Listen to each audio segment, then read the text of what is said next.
سڵاو دڵخۆش بووم کە قەدەری پێکە بوونمان لە شەوێکی تری ڕەمەزان بەیەکەوە بێ. مامۆسا نیەتێکمان هەبوو پێشوەختەی بەرنامە کە ئەو چەند ڕۆژەی بەیەکەوە دانیشتین و بڕیاری دروستکردنی ئەم بەرنامەیرا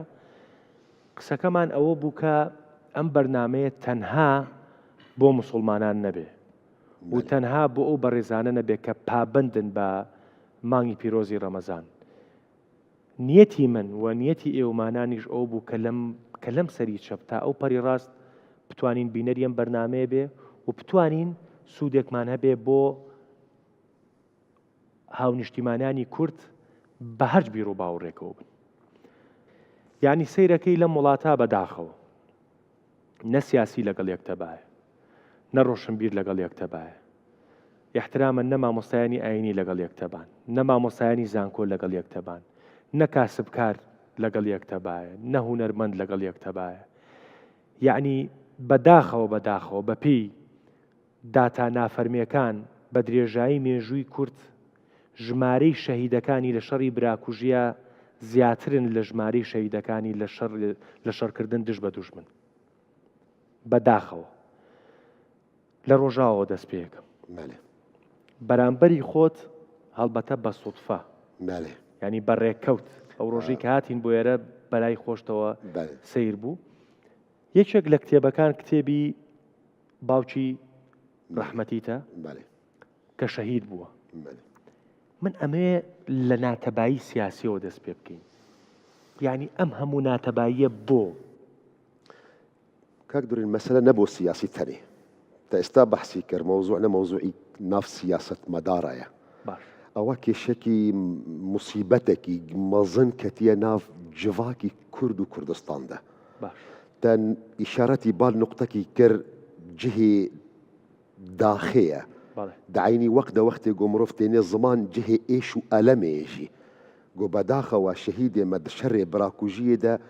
دژماری خۆدە بهترن شەڕێ مەدریا ئازادیەدە منبەری دژمن. ئەوە موسیبەتێکی زۆر مەزنە. ئەنازانم ینی چ قەدەری ئەو مەوزوعە ئەو قسەی گوتخوازم بێژم ینی دە علمی نەفسدا دە علمی جڤاکیدا چ قەدەری درستە من نازانم نەختی منە، وەلاکن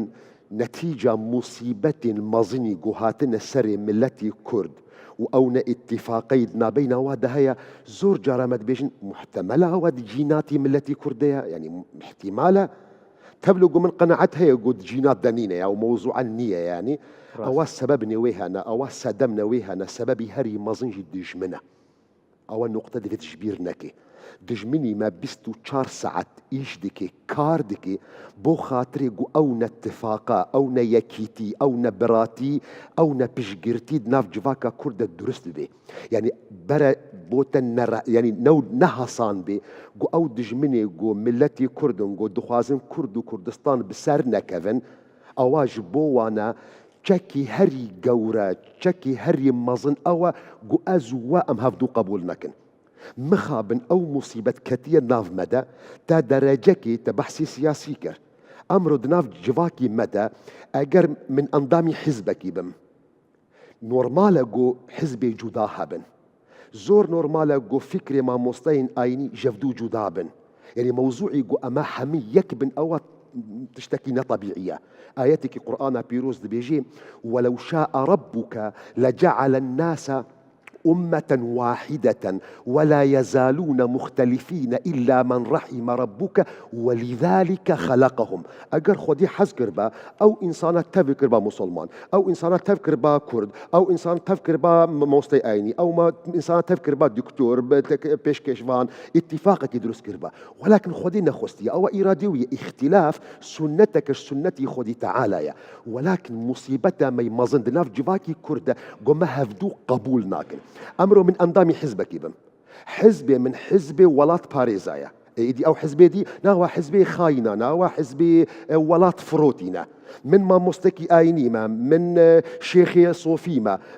شيخي مي طريقي شيخي صوفي شيخي شيخايا إيدي أو شيخ دي ناوا زنديق أو دين فروتينا أو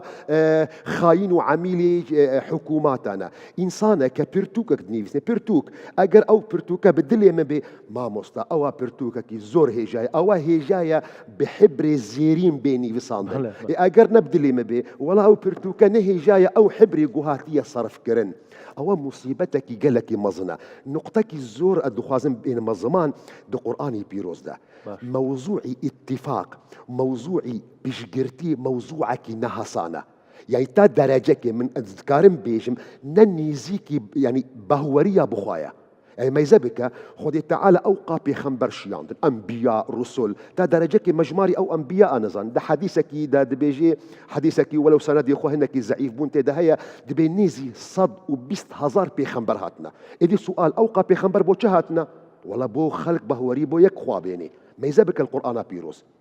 حضرتي موسى دمجو خدي تعالى داخوازا ويكرية توراة بديه ده براي خو هارون كرية خليفة لدوسا خدا چل روجي غايب مايا بشتي چل روجي بقرايا ما يذكر يا بني إسرائيل قوم جهو تركا عبادتها خدي تعالى كرنا چونا عبادتها چيلك يدكن حضرتي موسى عاجز بوا آياتي قرآن بيروز بحثي توربونا ويدكي دبي فألقى الألواح توراة آياتي عجزة شاوا قوم من تركا عبادتها خدي تعالى كرنا چونا عبادتها چيلك كرنا أو إزعاج وتوربوني حضرة موسى هاتية بسينجي براي خو هارون دقري أي هارون شون قبول كريا ملات تركا عبادتها خوابك هل عبادتها تشيلك بكن من حزدك ملتي كرتاف لبرسيفي هارون قهدار بكن هارون نما مستي آينيا هارون ندكتوري زانكويا هارون بيخنبري خوايا دبي يبن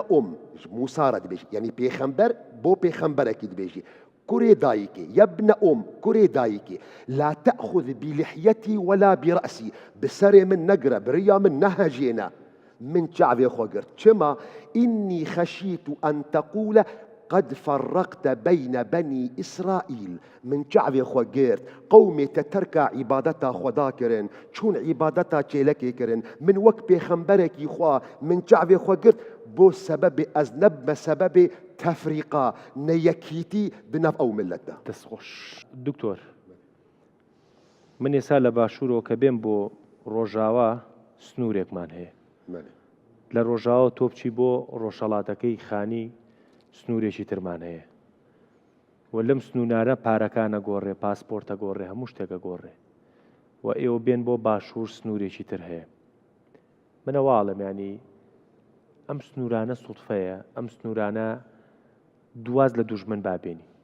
تۆ باسی دوژمنە کرد ڕاستە ئێمە بە دوژمنی سەر دوژمن بەڵام خۆمان دوژمنتر نین لەو دوژمنانە قسەکی مەهەیە دوژمن چ بکێ نۆرمالە دژمنە باش شاعری عربا دەبێژێ وظلم ذوي القربى أشد مرارة على المرء من وقع السهام المهند دژمن حتى قو من بكو جيجي شقا تعدجي المبكي من تحمل دكم من صبر دكم جبرقو من برخودانك دكم راست دهنبري أو دجمن ده أو دجمن لكن ياقو ناي تحمل كرن ياقو بريني ويجي معالجة نابي تداويجي نابي دمي قلت أو برين المبخي أو سينوري قلت بحث دكي راستا بركي دسبيكي دا سينوركي سر خريطة هيا سايكس بيكو درست كريا دجمني ما وك عرب وك ترك وك فارس هاتنا أو سينورا باش قورا كرنا لكن بداخل ما بخوجي أو سينور قبول كريا ما بخوجي أو سينور آفا كريا ناخوازم ملاتي خبرين بكم ما دسبيكي قصي خو ما قوت ما قو ما حزدكن أجر أم أو كيشا دانخن ما قورا كن ولكن مشكلتي هي الدهمة أم نكارن هفدو قبول بكن أم نكارن تأستما سؤالك ما مستوى جاسم جيكر يعني تقو بوتشون ما مستوى آيني هفدو قبول ناكن أو برس نبو ما مستوى آيني تانية بو ما حمكايا أم حمجي لخو ما يزدكن وكأنه أم بردفك راستينا وك ما مستوى آيني من خو ما يزدكن وك بردفك إلهم بردفك خديمة من بريار دم من خلق دخم بحشت من خلق دخم جنات أو كافرة أو حاشي جماعات وكسم قهدار دكن أو كافرة أو فاسقة أو مبتدعة أو صوفية أو سلفية أو نظام مشية من بريار دم تبلغ خدي تعالى دو قرآن دا مسألة بهاسان حل كريا إن إلينا إيابهم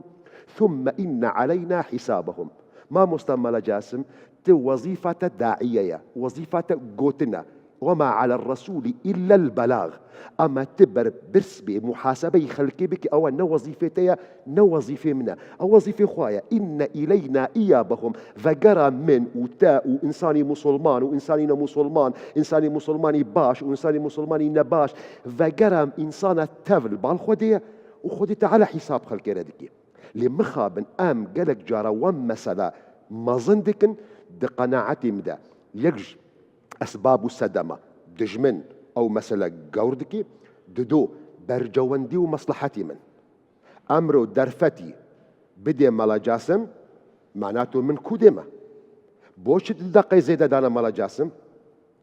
من ونضابو من اعتبار ديكم أجر مالا جاسم دو دقة زيادتي من برنامج بر أو معناوينا فوكس يلسر من شو بوش فوكس يحمل سر مالا جاسمة أو تشيا أو حظي شيطانة أجر حسادته أجر من بيجم كاكا والله مالا جاسم عيني منه يو أما هادو هاتنا خزمتي خوابكن أم هردي هاتنا خزمتي أو كوملا بكن يو مالا جاسم بو من فصحة ترى مالا جاسم بو من باشتر قصدك إيش قيل بردو قصة بدك كلمة كي من هلا قري باري من سبك دكي باري من سبك دكي قصك عربي هيا دبيجي الداعي إلى الله يحب كل الدعاة والداعي إلى نفسه يكره كل الدعاة أو كسيقو دعوة دكي بال باشية بال حقية بال كردستان بال خودي حاز دكي بو هر كسي أو خزمت بكي لكن أجر إسلام بو من مطية كبرية أجر كردستان بو من كبرية أيك وري أو خزمت بكي منافسي من دكي ما شر جماور دكن ما نكر بو بحش دكن ما شر جماور دكن والله دو كسشون جمع مستجاسم أواش كيسي من شون أو دو راتبها شون أو دو زكاد شون أو دو لايك شون مثل صحبتي ما أوا بداخوا أبنا تبايي كيسا لكردستان هي بابا شور بنمونه بينينه يعني نلاو بازارة كان للدكتورة لروشن بيرا لولو يعني ما اعتيادية يعني سا أما تبايي أما تبايي لا لكردستان دكتور طولي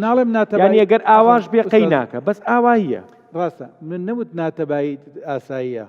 من ألم بوني آسايا يعني نبي مستحيل نبي راسا دكتور بوني آسايا أجر ما بقرن بو اتفاقك كلي أوازور صحمته وأوا عكسي سنني خدي تعالى في كوني ده باش ما دقرن لقبول كرن قبول كرن جدايج موضوعي وكهفي أمنا وكهفا منو ما مستنى وكهفا فكري مو ما مستنى وكهفا بزور جرأة تفكيري مو تفكيري وين وكهفا لي بيويستا ما هفدو قبول بكن كما حتى استال كردستان الهر شار بارشي كردستان نلهر شار بارشي كردستانيين نقول بنابري نجي كما هفدو قبول ناكن سببية كم دجمنا سبب دوام سياسة مدار منا سبب سيام ما مستين آينينا سبب شارم عشائر منا سبب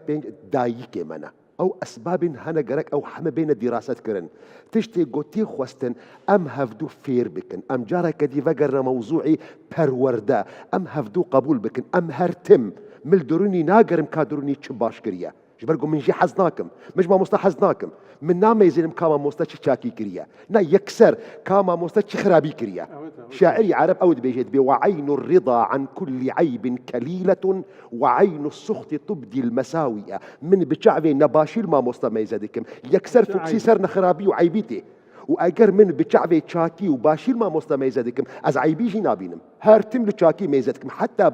حاشا ما مستا حتى عيبية ما مستجي بشاكي دزانم في وسط ميزبك أم لفدو ميزبكم استا يعني داخوازا ليبورينتكم من بتشوكي وحمك أما